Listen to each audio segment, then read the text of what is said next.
Hi, thanks for watching. Right now is very exciting. We are joining in solidarity with a response from MiniMinuteman on YouTube and his detailed breakdown of the things that are wrong with a Netflix series based on the ramblings of self-proclaimed pseudoscientist Graham Hancock, who says he's a journalist now, and to attract the ire of, I guess, another industry like Trump does. And, I suppose he probably does some barbecue recipes at the end or something cutesy, riding around in his Tesla. I don't know. But I can appreciate lots of meetings, lots of croissants went in to make this guy happen. But you know what? TV, especially the History Channel, is not real. Every word is scrutinized by layers of executives. And for what he's saying is really solely designed to make money. It's true. And if archaeologists or journalists were consulted, it was probably to see how quickly they became furious and started calling their colleagues and forcing them to watch the shows. That's what I think. I haven't watched Netflix. Minuteman says now I don't have to. So he's saving me money, and I'm giving back. Isn't that nice? It is. Well, an archaeologist told me about this, and the ploy is really working. It's pulling me in now. Right now, they are obviously like turtles on their backs. It's a journalistic emergency. Why? Well, do a quick search on professional pseudoscientist Graham Hancock. Toss in some color words like ass hat, fraud is one.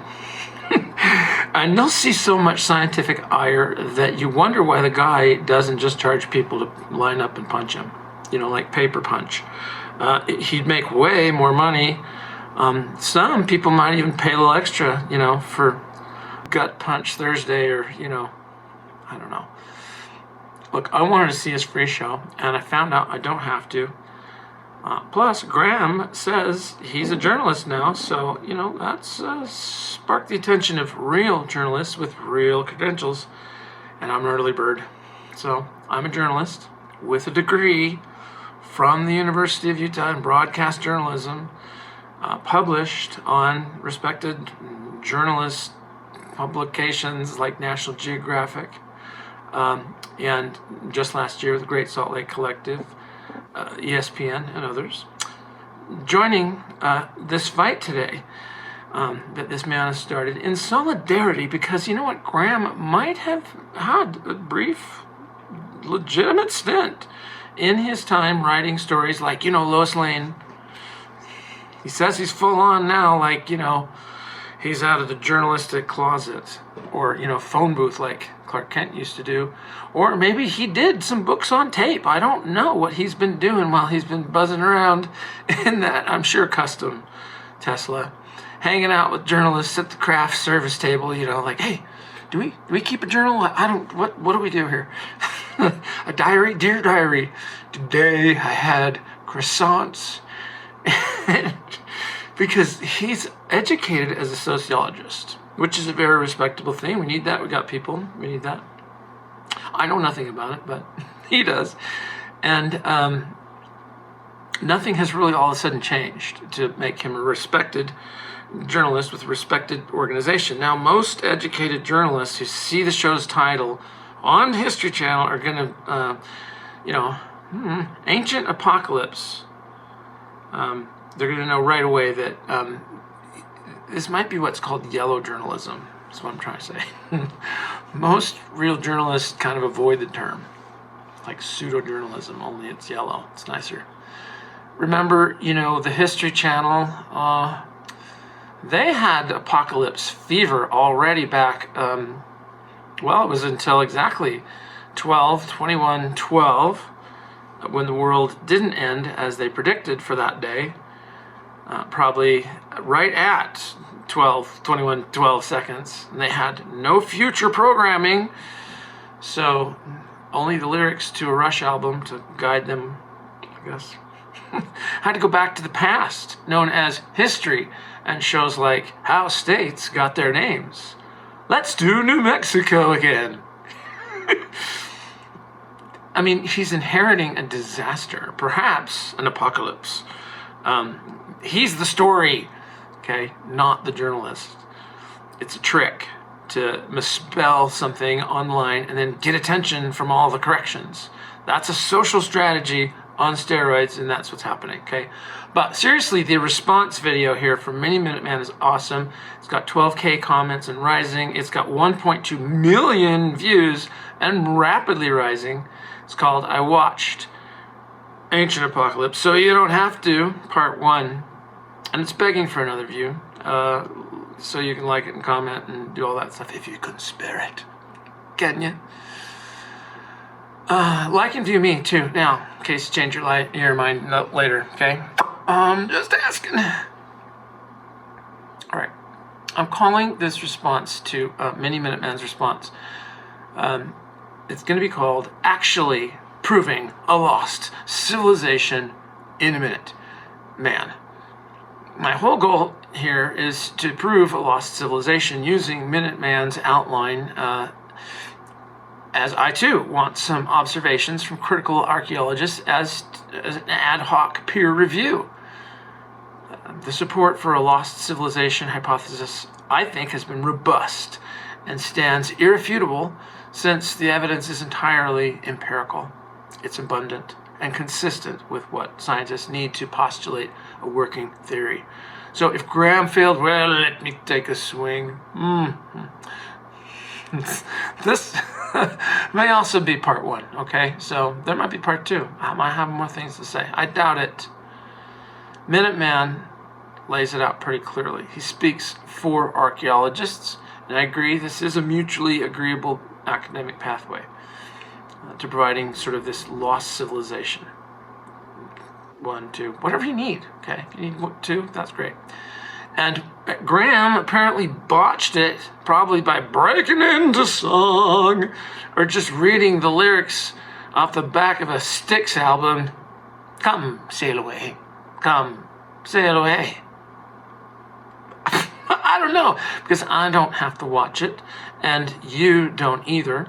Our savior, MiniMinuteman, has lifted the penalty, and we are truly free. Spiced vinegar for everyone. It's finished. Now, anyway, here's MiniMinuteman's basic outline so you can kind of follow along at home and get people, you know what, get people out there air punching on a beautiful day. First of all, it's pretty straightforward. We need reliable dates. Those are typically derived from cultural layers, a strata of human habitation. We usually find there bones, fire pits, arrowheads. Okay. Material culture are more things like statues, writings, repeated motifs, even repeated design motifs, repeated gods, and structural evidence, physical foundations, walls, massive erections. And key to all this, he says, is DNA and genetic sequence and related evidence. And like this is like the main thing. And it should have been actually the first, but it's not, and that's fine. One other key concept that just blows up Hancock's theory is the Younger Dryas impact hypothesis.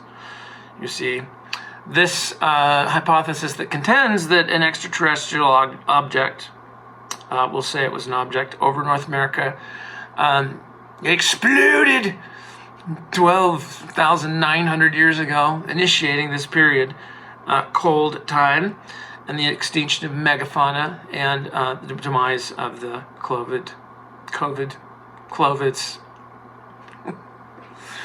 COVID got the Clovis culture, and you know what? Their TBA raps were so good too. Oh, it's a damn shame. But the temperatures in Greenland dip. There are the rising sea levels, and suddenly we are at this place in life, or at least the Earth is, called Meltwater Pulse 1b. More significant than 1a is 1b. And that's when the glacial lakes drained into the ocean and it caused problems. It's a different kind of watts, man. Bah! It does. If you ever had a fish tank, it's trouble. And particularly with the Earth that saw these rising levels every year of precipitation 1.7 inches every year. So it is all very well documented. It is all very well supported with facts. And a hypothesis then emerges that says, well, hey, you know what? There was, how about this lost civilization? But only their advanced Roombas made it and did their thing. You know what? They cleaned up the place for guests, probably had a whole community of contributors, program, and perhaps even, like a contest to 3D render natural terrestrial objects into machines or art that would be useful, cultural. But, Delta overbooked as usual, canceled some flights, and they were truly lost, and there were too few to flourish. There must have been a point in history, I guess maybe when alcohol and sex came together, that we saw the rapid increase, but we're going to have to just pick our hypothesis today. Okay? If we plan to inhabit Mars, this is it. That's what we do. We're going to send machines to first terraform, prep the surface, and, cause some sort of younger Dryas impact, replenish the planet with water, because we don't want to bring it. And proving a lost civilization means that we're also answering questions, not just selling soap here. Perhaps we use our anti-gravity tech that we use to get to Mars, and, we've seen by our friendly UAPs, they're flying around there, they text us the specs. Maybe some kid with a laser pen downs one, and we get a little peeky poo under the hood. We drag a tiny moon or redirect an icy asteroid or somehow get lucky with a slingshot. I don't know. That's probably all pseudo-astrophysics, but, let's not forget, we don't know completely how water is here on Earth, is what the experts say. And so we need answers about that right now, even if they are from pseudo-astro-hydrologists. So great news. Here is point 1. Based on strata, it can be identified based on shoreline elevations. You don't have to believe me then. Yay! You've got facts to believe in, don't you? And you know what? All we're saying here is that when there was a Bonneville shoreline, when there was water there is an exploit. These are precise factual dates. So, hey, you know what? Not really lost at all. Great. Recorded on a shoreline like it's magnetic tape. There aren't bones. There aren't fire pits. Because, as we know, there were no peeps. No bones about it. Just the nuts and bolts and lasers that they strapped on and sent to render, terrestrial machines, structures, statues, repeating design motifs and causeways. Structures for immediate habitation, water delivery, and energy like we would do. If you look on the Great Salt Lake shoreline, is my hypothetical sphinx known as Black Rock. There's some question about how it got there. Inside the pyramid-shaped mountains behind it is Black Rock Cave. Black Rock Cave is a 315-foot rectangle that we found. Look at this. It tapers to 1 meter at the end, just like the Fremont hunter-gatherer swimmers needed for a changing room, or who knows what's going on back there in the very back of the Winnebago. But if it's rocking, don't come knocking, right? The Bingham Mine in here has some impossible stuff going on over there. Not to mention Kennecott, right out there by Black Rock. Dudler's wine cellar that could not be destroyed by a D9 cat that came to destroy it. Dead Man Cave. He was still alive. Danger and Jukebox Caves, the first recognized places in Utah, Spiro and Ontario tunnels, all perfect places. And they're all squarely aligned to each other and other stuff. Explore them for yourself and find out what we currently believe about most of these places. And it is not tenable and sometimes highly doubtful. Like Dudler built the whole thing himself. No. all of these natural... they had to condemn some of the stuff Dudler built, by the way. Anyway, all these natural places together, when you think about them, it can be demonstrated that they could function as a machine. Maybe, you know what? Maybe they didn't. It just happens to be, here's this machine you guys can use, and we're like, well, that's fine. We'll do it our own way, won't we? No, it's a big Clovis point sitting out there. A functional, repeating, structural design motif registered to a reliably dated shoreline. Actually 3. So you got even some more pinpointing there. The Great Pyramid looks now like a replica, right? Perhaps like the legend of a map or a tiny version constructed by yet another lost civilization. Who recognize this repeating structural motif. And they're like, hey, look at this, let's do, hey, we see it. And it was never fired up like many replicas, and it was intended for the living to respect the dead. So, suppose what we see with these UAPs is indeed anti-gravity. And we can independently lift atoms someday and make them immune from gravity and let the Earth sort of spin around them to be reassembled as we wish. Sort of the ultimate 3D printer, and in harmony with the Earth. But let's say those UAPs are also, from our new pal, Kim Jong-un. Oh, and we're BFFs now. And he sent us the specs, and we sent him some iTunes gift cards, and we're all pals now. Well, it seems like less of a challenge then to exploit the mountains for their natural energy, when you essentially just need, and get this, here's the ingredients list. You can make a smaller version at Home Depot. You need 2 flapper valves, or ideally a big giant stone ball. God, they're called concretions. Where are you gonna get this? But salt water, 2 perpendicular tunnels, and a pyramid-shaped mountain. You can call it a glacial horn, none attack, a flat iron, whatever on top. They all do the same doodah.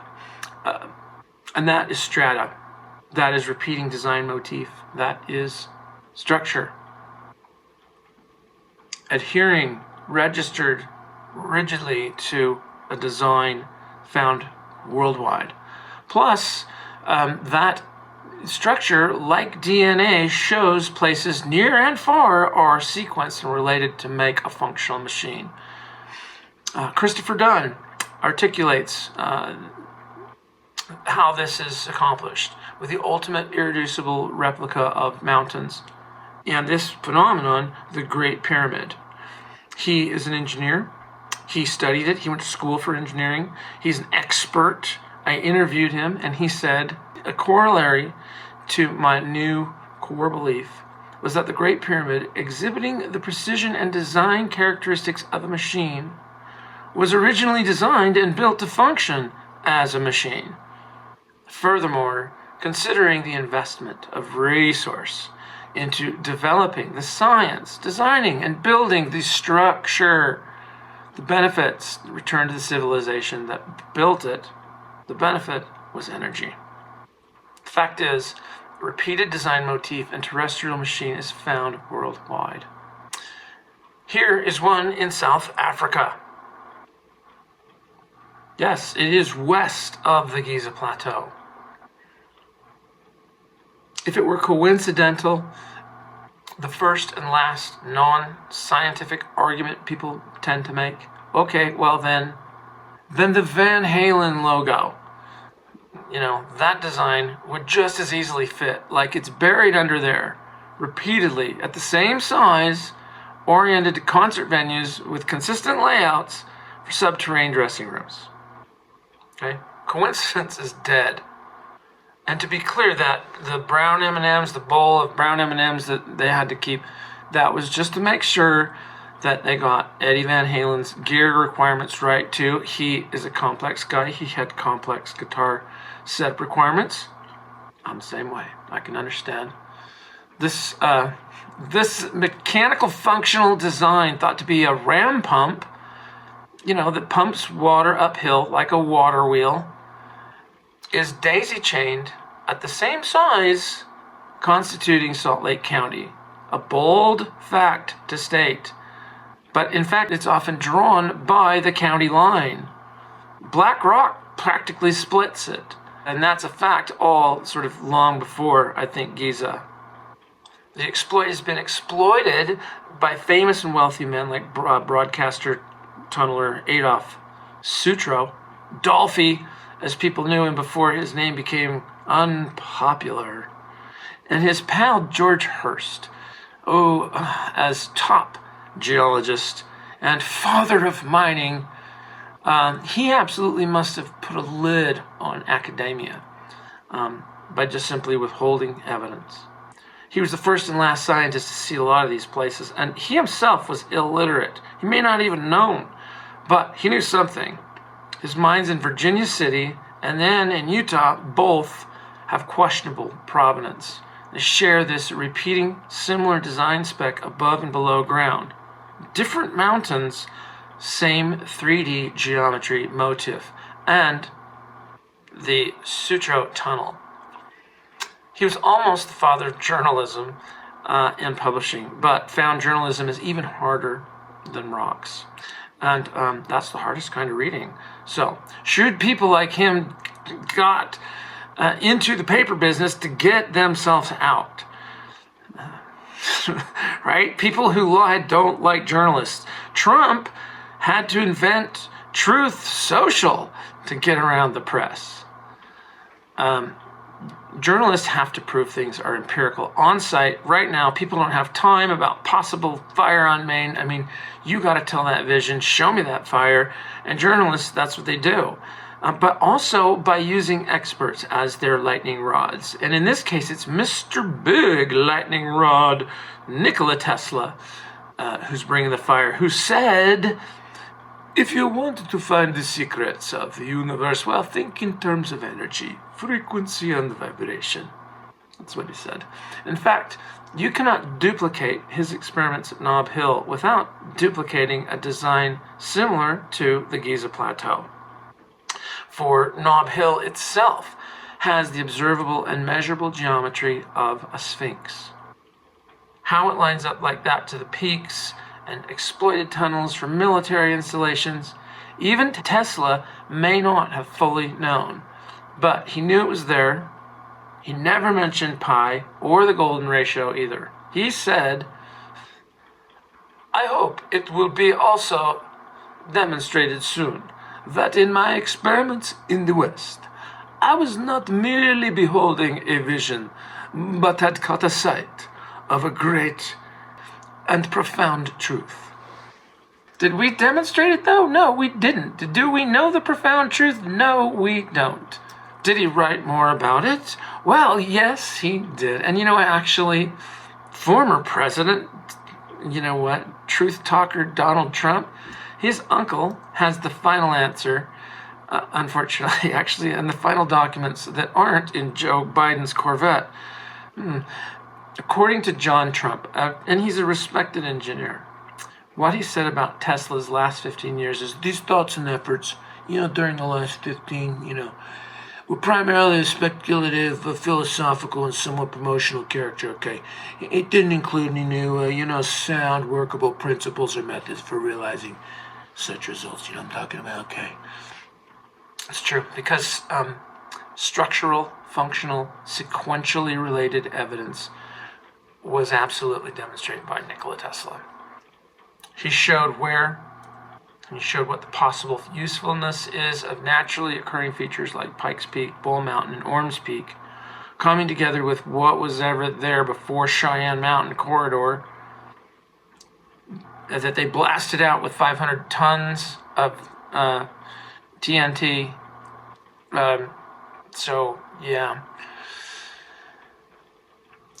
Because he harnessed the earth, and there it is. At the foot, Tesla demonstrated a solid-state version of this machine that would capture lightning by creating St. Elmo's fire, and not the movie.